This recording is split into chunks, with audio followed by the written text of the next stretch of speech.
नमस्कार दोस्तों, आज के इस वीडियो लेक्चर में बात करेंगे प्रैक्टिस प्रॉब्लम 2 के बारे में, जो कि मैंने लास्ट लेक्चर में आपको बताया था।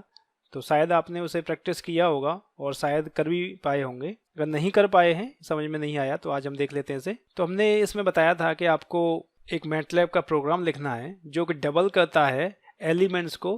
कोई रो वेक्टर अगर एंटर किया जाता है तो उसमें जो भी एलिमेंट्स हैं उन्हें डबल कर देता है। ठीक है, जैसे a इज इक्वल टू 1 2 3 अगर एंटर कराया गया तो 1 1 2 2 3 3 इस तरीके से कर देगा।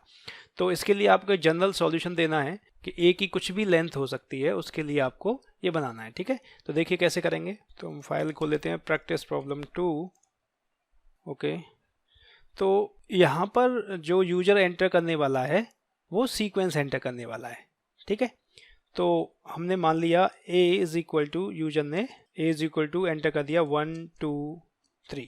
ठीक है, ये हो गया। उसके बाद आप इसे इनपुट से चेंज कर देंगे, यूजर से इनपुट मांग लेंगे। ठीक है ना, अभी पहले हम इसे अपनी तरफ से इनपुट रख के चेक कर लेते हैं, अपना जो प्रोग्राम है उसे बना लेते हैं। उसके बाद फिर इसे जनरलाइज कर देंगे और यूजर से इनपुट मांग लेंगे। ठीक है ना, तो सबसे पहले हमें क्या करना होगा, क्योंकि ऑब्वियसली ये सारी प्रॉब्लम्स हैं लूप के जरिए करनी होती हैं। तो लूप चलाना है, लूप कहाँ से कहाँ तक चलाना है।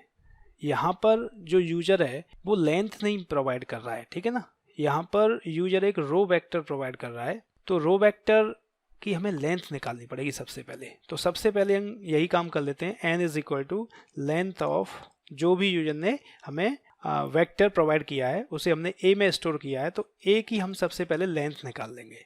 ठीक है, तो अगर यूजर ने यहाँ पे 4 एलिमेंट स्टोर किए या 4 एलिमेंट फीड किए हैं, तो जो n है, जो लेंथ है वो a की वो कितनी आ जाएगी, 4 आ जाएगी। ठीक है, इस समय ये 3 आएगी। तो इस तरीके से लिखने से क्या हो गया, ये जनरलाइज हो गया। ठीक है ना, फिक्स नहीं हुआ, n की लेंथ है वो वेरिएबल हो गई, जो यूजर यहाँ पर एंटर करेगा उसके हिसाब से ये चेंज कर जाएगा। ठीक है, तो हमारे पास लेंथ आ गई। अब हमें क्या करना है, अब हमें एक आउटपुट है वेक्टर जिसमें लेना है, आउटपुट वेक्टर में लेना है। ठीक है, और इसका साइज है वो 2 गुना होगा इससे, इसकी जो लेंथ है उससे 2 गुना होगा। तो एक अच्छी प्रैक्टिस ये होती है कि हम पहले इसे ब्लैंक क्रिएट हम कर लेते हैं, या सिंपल कह सकते हैं कि जीरोज पहले फिल कर लेंगे, उस जगह फिर ओवरराइट कर देंगे वैल्यूज। तो हमने क्या किया, जीरोज 1 2 इंटू एन। ठीक है ना, जो भी यहाँ पर आप वेक्टर एंटर किया है उससे डबल लेंथ का एक हमने वेक्टर जनरेट कर लिया, क्योंकि हमें जो आउटपुट है वो VECT इसी में स्टोर करना है। ठीक है, आप इसे इवेल्यूट करके देख सकते हैं चाहें तो। उससे पहले आपको ये तीनों लाइन हम इवेल्यूट कर लेते हैं। तो देखिए वेक्टर ए हमने 3 एलिमेंट्स का लिया है, तो देखिए यहाँ पर एक वेक्टर जनरेट हो गया जिसमें 6 जीरोज हैं। ठीक है, अब इन जीरोज को हम अपनी जो रिक्वायर्ड है उसके हिसाब से, जो भी रिक्वायरमेंट है उसके हिसाब से रिप्लेस कर लेंगे। ठीक है, ये प्रोग्रामिंग के लिए एक अच्छी प्रैक्टिस मानी जाती है कि जो VECT है वो बार बार इनिशियलाइज नहीं करना पड़ेगा। ठीक है ना, तो हमने शुरुआत में ही बता दिया कि VECT की लेंथ ये होने वाली है, और बस अब यहाँ पर हमें रिप्लेस करनी है वैल्यूज़।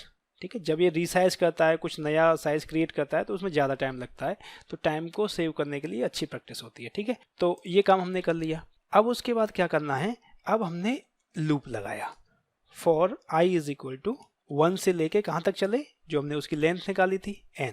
ठीक है, ये हो जाएगा।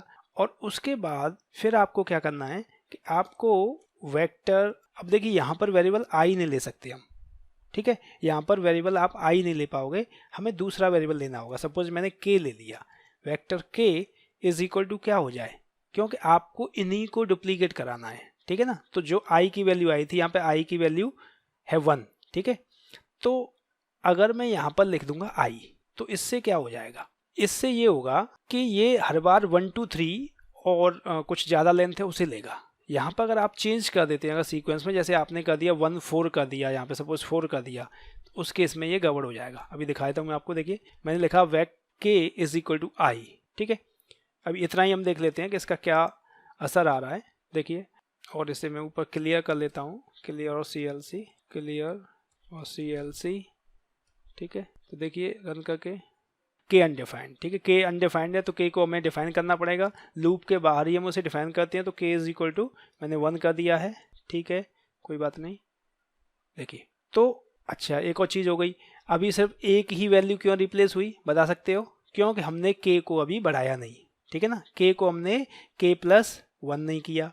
ठीक है, k+1 नहीं किया, k+1 करेंगे तो k बढ़ता जाएगा, तो ये नई नई जगह पर वैल्यू स्टोर होती जाएगी। अभी क्या हुआ, जो सबसे पहले मैंने आपको बताया था कि वही वैल्यू ओवरराइट होगी, लास्ट जो n की वैल्यू वही आ गई सिर्फ, ठीक है ना। तो अब देखिए, अब मैं रन करता हूँ इसे, तो क्या असर आएगा, इसे टर्मिनेट कर देते हैं सेमीकोलन लगा के, ठीक है। अब देखिए वैल्यू आ गई 1 2 3, लेकिन ये खाली रह गए, ठीक है, इससे काम नहीं हुआ। अच्छा, मैं जो आपको बताना चाह रहा था, सपोज अगर मैं यहाँ पे 4 कर दिया, ठीक है, तो अब इसके हिसाब से क्या आना चाहिए, यहाँ आना चाहिए 1 4 3 इस तरीके से।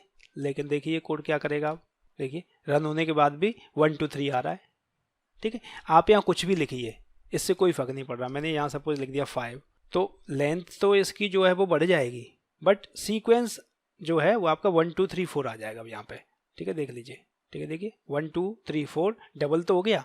इसका मतलब ये है कि ये k=i वाला कंसेप्ट काम नहीं करने वाला है। तो हमें क्या करना चाहिए जिससे कि ये वैल्यू उठ के आए यहाँ पर, तो इसके लिए क्या करना पड़ेगा, हमें a को साथ में लेना पड़ेगा और a की इंडेक्स वैल्यू को उठाना पड़ेगा। जैसे मैंने कहा a1 का मतलब ये उठ के आएगा, मैंने कहा a2 i2 होगा तो ये उठ के आएगा, और हम यही चाह रहे हैं कि यहाँ पर जो एलिमेंट हैं वो उठ के आए और वो डबल हों, ठीक है। तो यहाँ पर i नहीं आएगा, सिर्फ ai लिखना होगा। ये बात समझ में आ गई होगी। और उसके बाद एक और काम करना है, इसमें ये लिखा है कि डबल करना है। तो देखिए इससे क्या हुआ, इससे अब देख लेते हैं हम। तो देखिए इससे ये फ़ायदा हो गया होगा कि 1 4 3 5 है, तो अब ये अपडेट होके वही आ जाएगा, ठीक है। इतना चेंज करने से देखिए 1 4 3 5 आ गया, ठीक है। तो ए हमने क्यों यूज़ किया, ये बात समझ में आ गई। अब हमें एक और काम करना है, इसकी डबलिंग करनी है। अब डबलिंग कैसे कर सकते हैं, डबलिंग में यही हो सकता है कि ये जो पहली लोकेशन जैसे हो गया k पर आ जाए ये, और फिर k+1 पर स्टोर हो जाए, ठीक है। तो k पर ये स्टोर होगा और k+1 पर स्टोर होगा। तो k पर हमने ये रख दिया और सेम वैल्यू हमें रखनी है। तो एक हमने रखा वेक्ट k+1, ठीक है, और इज इक्वल टू ai, ठीक है। इससे अब क्या होगा, इससे देखिए, इससे क्या हो जाएगा, अब जो वेक्टर जैसे k1 से स्टार्ट किया था, तो k1 पर जो ai है, i जैसे 1 स्टार्ट हुआ तो 1 आ गया उठ के, ठीक है। तो वेक्टर 1 की लोकेशन पे ये आ गया, फिर वेक्टर 2 की लोकेशन पे ai वही 1 आ गया, ठीक है, ये चलेगा। और k=k+1 कर दिया, ठीक है। अभी थोड़ा सा कुछ गड़बड़ होने वाला है यहाँ पर, बट हम रन करके देख लेते हैं।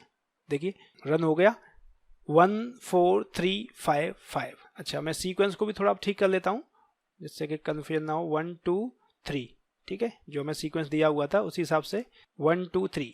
अब देखो मैं रन किया तो क्या हो रहा है, देखिए 1 2 3 3 लास्ट वाला है वही सिर्फ डबलिंग हुई है, बाकी इनकी नहीं हुई। प्रॉब्लम आपको समझ में आ रही है, प्रॉब्लम कहाँ पर हुई है। देखिए यहाँ पर एक k=k+1 में कर रहा हूँ, ठीक है, और k+1 और k+1 पहले भी हो रखा है, ठीक है ना। k की वैल्यू तो वही है ना, k की वैल्यू तो यहाँ से जो पहले जैसे 1 चली थी तो 1 है, वही वैल्यू है। तो k+1 2 हो गया और यहाँ पर भी 2 हो गया, और जब ये घूम के फिर नेक्स्ट वैल्यू जाएगी तो फिर ये 2 हो गया। तो हो क्या रहा है, ओवर राइटिंग हो रही है, ठीक है। तो इस ओवर राइटिंग को बचने के लिए मैं क्या करूँगा, यहाँ पर लगा दूंगा 2, k+2 कर दिया। तो अब क्या हुआ, ये 1 हो गया, सपोज ये 2 हो गया, अगली हमें वैल्यू क्या चाहिए, 3 चाहिए ना। तो k तो 1 है पहले, 1 + 2 3 हो गया। अब k की वैल्यू 3 हो गई, तो अब यहाँ k 3 हो जाएगा, और उसके बाद 3+1 4 हो जाएगा, और यहाँ पे k 3 था 2 5 हो जाएगा। तो अब सही चलेगा ये, ठीक है। देखिए आ गया 1 1 2 2 3 3, ठीक है। तो बेस्ट प्रैक्टिस ये होती है कि यहाँ पे आप सेमीकोलन लगाएं, ठीक है, और लास्ट में आप लिखेंगे डिस्प्ले वैक, ठीक, इस तरीके से। तो आप देखिए अब आ रहा है, एक रिजल्ट आ रहा है सीधे, ठीक है, ये आउटपुट आ गया। और अब हम इसे जनरलाइज कर लेते हैं। यहाँ पर a है, उसे हम इनपुट करा लेते हैं यूजर से, input enter the row vector, right, new line operator use कर लिया है, ठीक है। अब देखिए रन किया, आपको यहाँ पे वेक्टर एंटर करना है, आपने किया 1 4 5 6, सपोज ये किया, देखिए डबल हो गई सारी वैल्यूज, 1 1 4 4 5 5 6 6, वर्क कर रहा है एकदम परफेक्टली, ठीक है। यही हमारी रिक्वायरमेंट थी। तो आई थिंक आपको ये प्रोग्राम समझ में आया होगा, मज़ा भी आया होगा, ठीक है। तो एक और प्रॉब्लम आपको मैं दे रहा हूँ जो कि आप प्रैक्टिस करेंगे, और उससे मैं नेक्स्ट वीडियो में कवर करूँगा। बहुत इंटरेस्टिंग प्रॉब्लम देने वाला हूँ। देखिए अब जो प्रॉब्लम है उसमें क्या करना है, आपको एक मैटलैब प्रोग्राम लिखना है जो कि रिक्वायरमेंट्स ये है इस तरीके से कि अगर मैं इनपुट n = 5 मैंने दिया तो आउटपुट कुछ इस तरीके से होना चाहिए, और उसे m में स्टोर करना है कि अगर 5 दिया है तो ये 5 इधर चलेगा, 1 2 3 4 5, और फिर 5 इधर, मतलब 5 रोज और 5 कॉलम की एक आप कह सकते हैं कि मैट्रिक्स जनरेट होगी, ठीक है। तो 1 2 3 4 5, फिर 1 2 3 4 5, ठीक है। और फिर उसके बाद टेबल भी समझ सकते हैं एक तरीके से आप, जैसे 2 4 6 8 10 ऐसे जा रहा है, बट 5 ऐसे जाएगा, 5 ऐसे जाएगा, ठीक है, देख लीजिए। और ज़रूरी नहीं है कि मैंने 5 दिया है तो, क्योंकि 5 पर ये एग्जाम्पल आपको शो किया है, बट आप कुछ भी दें यहाँ पर। 3 देते हैं तो 3/3 की मैट्रिक्स आ जानी चाहिए, ठीक है। 6 देते हैं 6/6 की, तो दैट इज जनरलाइज सॉल्यूशन। तो आपको जनरलाइज सॉल्यूशन इसका बनाना है, ठीक है। तो इसे कोशिश करिएगा, बनाने की प्रैक्टिस करिएगा, ठीक है। और कोई प्रॉब्लम होती है तो आप मेरे को मेल कर सकते हैं। तो आई थिंक आपको ये लेक्चर पसंद आया होगा। अगर ये लेक्चर आपको अच्छा लगा हो तो इसे लाइक करें, शेयर करें। Thank you.